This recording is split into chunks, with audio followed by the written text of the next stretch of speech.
How much are the Packers going to get for Aaron Rodgers? $100 million. Or like a first round pick. That'd be good.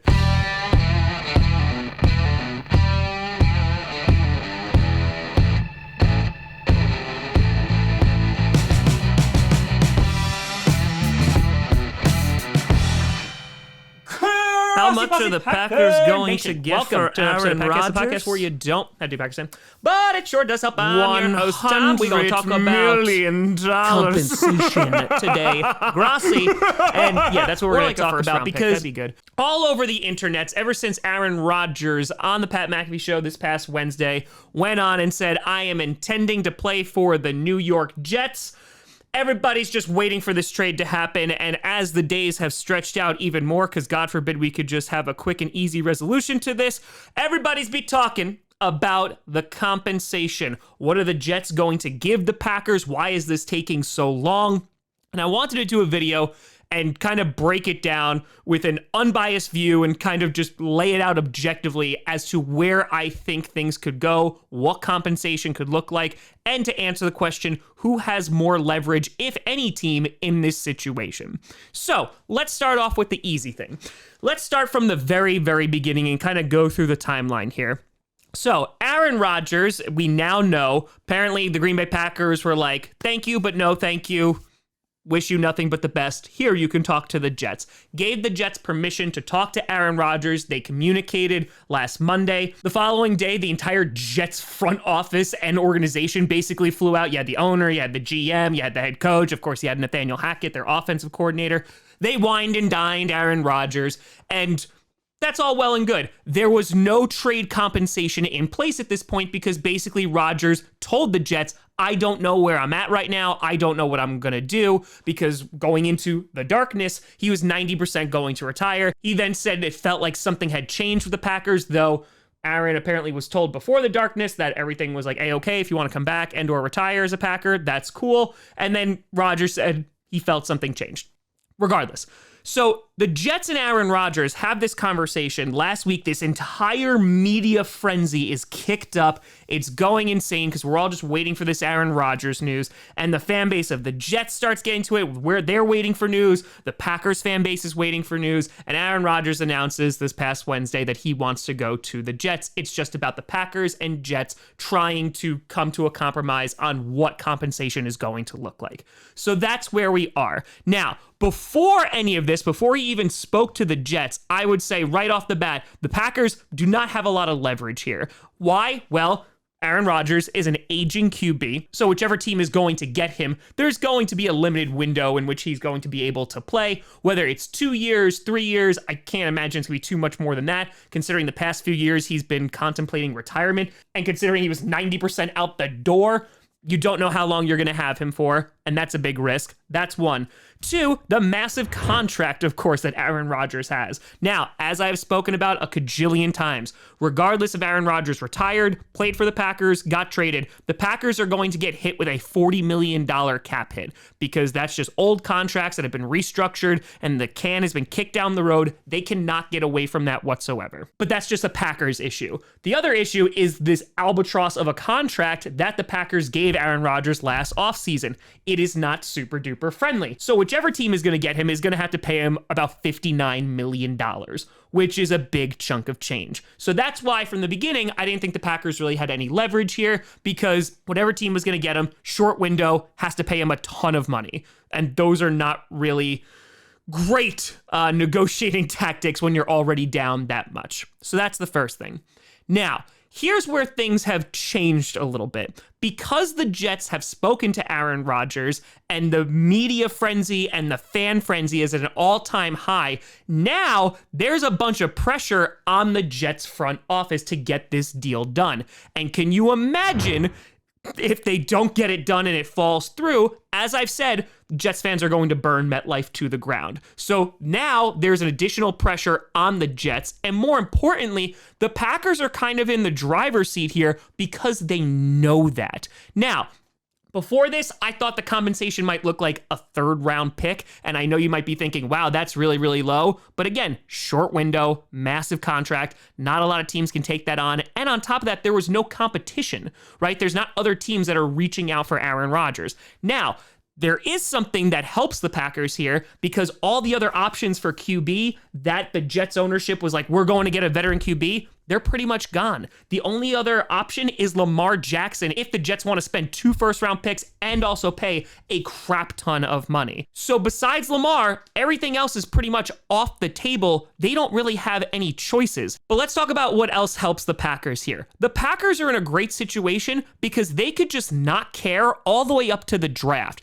The draft is really the big turning point here. Because let's just say the Packers and Jets don't come to a deal. They could be like, okay, Aaron, well, we can either try to trade you to another team or you can retire because we're done with you. And they take that massive hit, which they were already going to take, and they just get nothing for him. Now, is that ideal? Absolutely not. But the Packers already have their QB. They're already going to be rolling with Jordan Love. So time really isn't of the essence here until the draft, which I'll talk about in a second. So the Packers hold a lot of power here because the Jets are desperate to get Aaron Rodgers. And the Packers are like, yeah, we would like to get compensation for him as high as possible. But if we get nothing, we're going to get nothing rather than get garbage for Aaron Rodgers. And I think that's the right point of view, because looking at this right now, the draft is so pivotal because if the Packers want to get draft picks this year to help out Jordan Love and to build a team around him and just be able to look at him and basically say, hey, are you the guy? They want this year's draft picks. On top of that, if a deal gets done after the draft, likelihood if the Jets make the playoffs, whatever draft pick the Packers get from the Jets, let's say it's a first rounder in 2024, that's going to be substantially higher than the 13th overall pick that the Jets currently hold. So the Packers definitely want to get a deal done before the draft if they're going to move Aaron Rodgers for whatever compensation. So I would say that's kind of the only time constraint that they have. But again, in terms of hey, we're not going to take nothing for him or we're not going to take just a 3rd round pick for him, they can just sit on Aaron Rodgers. Aaron Rodgers is still under contract with the Green Bay Packers, and they can force him to retire because they can turn around and say, hey, we're not going to trade you. Now, will that ruin that relationship between Aaron Rodgers and the Packers? Yeah, it's probably going to cause some significant problems. But as Aaron Rodgers has already said, even though he holds no malice, all that great stuff, there's already some tension between him and the front office. So what's a little bit more at this point? So the Packers are sitting there nicely saying, hey, you have until the draft to figure this out. If you don't, we could just do whatever the heck we want with Aaron Rodgers. And then you have the Jets who go, oh my God, we need a QB right this second. Our fans are literally foaming out the mouth for them, and we want to get this deal done. And you look at this and go, okay, what is a Super Bowl run worth to you? Or at least an attempt to go to a Super Bowl? Is it worth the 13th overall pick? And this is where we're going to get into what I think compensation is going to look like. I think the smartest move for the Jets is to just give the Packers the 13th overall pick. And I know people already are going to be like, well, of course you do. You're a Packers fan. You want that 1st round pick. Yes, 1. But 2, I think that's fair considering you're basically gifting the Jets one of the greatest QBs to ever play, 1. And you're also gifting them a real Super Bowl window for however long that's going to be, whether it's a year, 2 years, etc. Now, I just want to address something real quick. If the Packers moved Aaron Rodgers last offseason, they would have gotten more than Matthew Stafford. They would have gotten more than Russell Wilson. They would have gotten 3 first-round picks. It would have been substantial. But because of this contract, because of the window and Aaron Rodgers being unsure, just if you are thinking the Packers are going to get multiple first-round picks, I really do not see that happening. I think that it's going to be tough to get the 1 first-round pick. Be careful about a second one. Now, here's what I think it's going to look like, because I think this is fair for the Jets and the Packers. The Packers get the 13th overall pick, 1. And then the second thing, they get a conditional pick, in which it's purely conditional on if Aaron Rodgers plays the following season in 2024. If he plays, then it could be a 2nd round pick, a 3rd round pick, etc. Because again, remember, with Aaron Rodgers on the Jets, the thought is those picks are going to be much, much higher. Now, could the Packers be playing hardball and say, listen, we want 2 first-round picks. It's conditional. It can be a 2nd for next year, but it could move up to a 1st if he plays next season? Sure. And I'm sure that that's probably some of the details that are being worked out right this second. But if I was was a gambling man and what this was going to look like. I think ultimately the Packers are looking for that first round pick because they want the most value possible. So they'll get pick number 13. I think that is the bare minimum, in my opinion. I know there's people out there that think we won't even get that, but I truly think that they'll wind up getting it. And then I think they'll get a conditional pick that could move up to maybe a second or a third round pick for 2024 on the contingency that Aaron Rodgers plays. Because if Aaron Rodgers wins a Super Bowl this year, he's likely going to retire because he's been talking about wanting that dream for quite some time. So all in all, there's a little bit of leverage that the Jets have because they're being realistic and practical and saying, hey, you know, like it's a big contract, it's a short window, and you want to get draft picks this year for your hope to be franchise quarterback. And the Packers, they can go the nuclear option and say, well, we can just make Aaron Rodgers retire. You need him right now. We don't. We have our quarterback. We're sticking with Jordan Love, and we believe in Jordan Love so much that we're willing to move on from our Hall of Fame QB. So I think there's more pressure on the Jets. Is that going to impact compensation? I think as time continues to get drawn out and as this deal just goes longer and longer and longer, I think there is going to be additional pressure on the Jets. So I think a first round pick is solid. You get that conditional pick, and then Aaron Rodgers is free to go to the New York Jets. So that's where I think things are landing right now. I know people are out there saying the Packers have no leverage whatsoever. I completely disagree. The Packers could take their ball and go home and say, Aaron, you're retiring. You're retiring as a Packer. Yeah, it's probably going to hurt the relationship, but we're not going to accept scraps for you. We're not going to put ourselves in a situation where we basically get nothing back. Because I think, honestly, the value of Aaron Rodgers retiring as a Packer, that's decently high. And the Packers, again, are in no rush to get anything done until the end of April. They got time. If this is going on until April, how do you think it's going to be going in New York? They just signed Allen Lazard.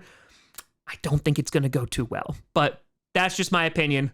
Let me know what you think down in the comments below. Before I get out of here, I want to do a big shout and thank you to some brand new patrons and YouTube members. First, on the Patreon side of things, we have Edgar Ramos. A big shout out and thank you to you. We got Brandon M. and Griffin Hegwer. A big shout out and thank you. And over on the YouTube side of things, join the Grossi Posse Plus, we got Eli Milroy. We have Tim Polger, Tide XOX. We have Yelled, Alex Reed. We have Henhouse Sports, Parody, Haddon Cartwright, and Mike Tilson. A big shout and thank you to you all. But let me know what you think down in the comments below. What do you think the Packers are going to get? Who has the leverage here? Let me know. You guys send me at TomGrossiComedy.com or TomGrossiComedy, all social media, see down below. Check out podcasts on SoundCloud, iTunes, Google Play Music, Spotify, and of course YouTube. And a big shout and thank you to all the patrons over at patreon.com/TomGrossiComedy and the YouTube members. But thank you so much for watching. I'm Tom Grossi. And as always, go Pack Go.